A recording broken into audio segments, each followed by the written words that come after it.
In a quiet village in the heart of old Yorubaland, near the flowing river of Aba, there lived two young men, Adeyemi and Bola. They were both hard-working farmers and close friends. One dry season, they decided it was time to build their own houses and start their families. The elders of the village, led by the wise Baale, gathered under the big Roko tree and said, Young men, a house is not only built with hands, but with wisdom. As you prepare to build, ensure you choose a solid ground. God be with you. It's high time I build my house and prepare for the future. I will choose a solid ground to build on. It is time to build my own house too. I will be done in few days. The ground was stubborn, the sun was fierce, but wisdom does not fear hardship. Adeyemi kept digging, day after day, stone after stone.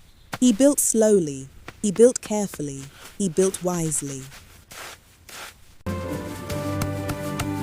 But Bola built his house near the waterside on the sand. He built quickly. His house rose fast. It looked beautiful. The walls were smooth. The roof shone brightly under the sun. Soon he boasted in the village square.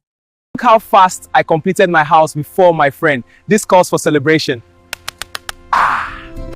Then one night, the sky grew dark. Thunder roared across Yorubaland. Lightning split the heavens. Rain poured like it had never poured before. The winds howled. The river rose. The sand beneath Bola's house began to shift. The walls trembled. The ground gave way. Crash! Before morning, his house had fallen into the mud, but on the rocky hill, Adeyemi's house stood firm. The wind beat against it, the rain struck it, yet it did not fall, because it was built on solid rock. When the sun rose the next morning, the villagers gathered. Bola sat in the mud, ashamed. The elders consoled him. The Bali spoke words from the scriptures saying, The Gospel according to Matthew chapter 7 verse 24 to 25 says, Therefore, everyone who hears these words of mine and puts them into practice is like a wise man who built his house on the rock. The rain came down, the streams rose, and the winds blew and beat against that house, yet it did not fall because it had its foundation on the rock. And from that day, the village remembered, only a strong foundation saves you in the storm.